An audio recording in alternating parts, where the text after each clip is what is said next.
Hello, my name is Brody. Today, our group is going to be talking about the fundamental theorem of calculus, specifically in 3D. So I'm going to be starting with a works example of the divergence theorem. An application of this to the real world could be, say, if this function was modeling fish population traveling through a region. In this case, in this example, that looks like this, where it's in this like cylindrical region where x squared plus y squared is less than or equal to 1, and also within this sphere where x squared plus y squared plus z squared is less than or equal to 4. So in real life, if the field is modeling how fish move, then one could use the divergence theorem to track the total amount of fish leaving this area or fish coming into this area. Take the divergence of the field and integrate that over the whole solid region.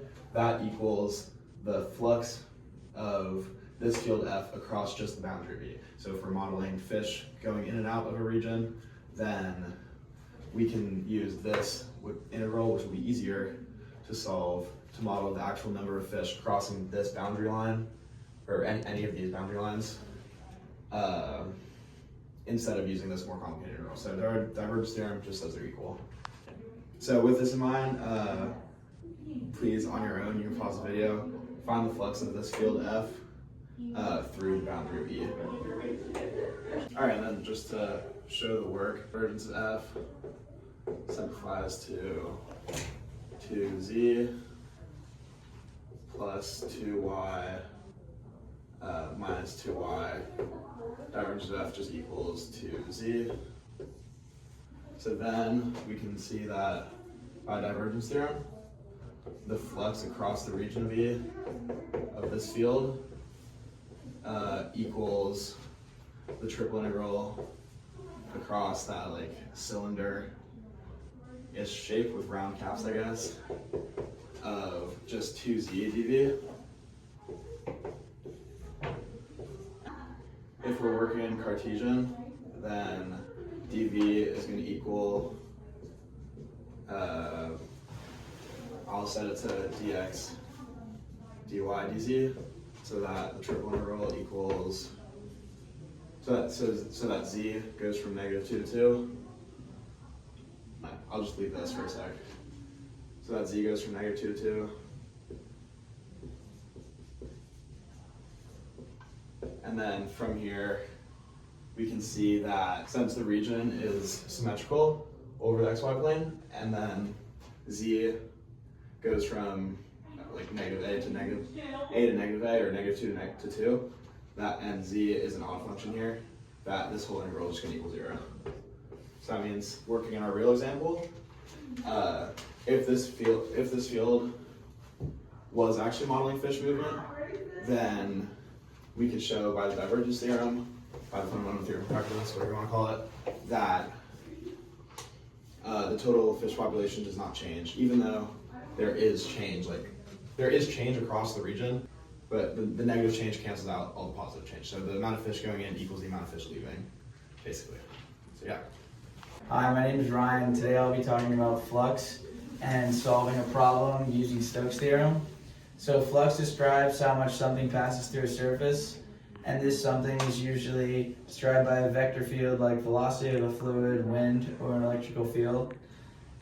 For example, if you hold a net in a flowing river and water flows straight through the net, then there's high flux. But if only part of the water flows through the net, then there's partial flux. And we can use Stokes' theorem to connect circulation around a boundary to flux of curl through the surface. And there's many applications of this, including in physics and electromagnetism. And changing magnetic field creates circulating electric field. So we're given this surface here, traced by z squared equals x squared plus y squared. In between the planes, z equals 1 and z equals 2. So I drew the surface here, and we're given that it's oriented downwards, so it's traced clockwise from above and counterclockwise from below. And we can break this up. So we have Stokes' theorem here. The integral of f dr equals the double integral of the curl of f dot ds over the surface. So since we have two parts of our surface, we can break this up into two integrals. And yeah, that we have that here. And now go ahead and try to solve it. All right, now we found the curl by taking the cross product here. And since we are going to be dotting it with negative k and k, we can just disregard these components when we write in our integral here. So we have the curl of f dot negative k for S1, and then we have the curl of f dot k for S2. And once you do that, you're given that this integral equals the integral of S1 times 1 ds and then plus S2 and negative 1 ds. And we know this just gives the area of this path that's traced. So we have pi r squared minus pi r squared, and the radius of S1 is 2, and the radius of S2 is 1, so then we have pi times 2 squared, which is 4, so we have 4 pi minus pi times 1 squared, so minus pi, and then we get 3 pi. Hi, my name's Audrey, and today I'm going to be showing you how to solve the flux integral using the divergence theorem. This example connects to real-world ideas like fluid flow, airflow, heat flow, or electric fields passing through a surface.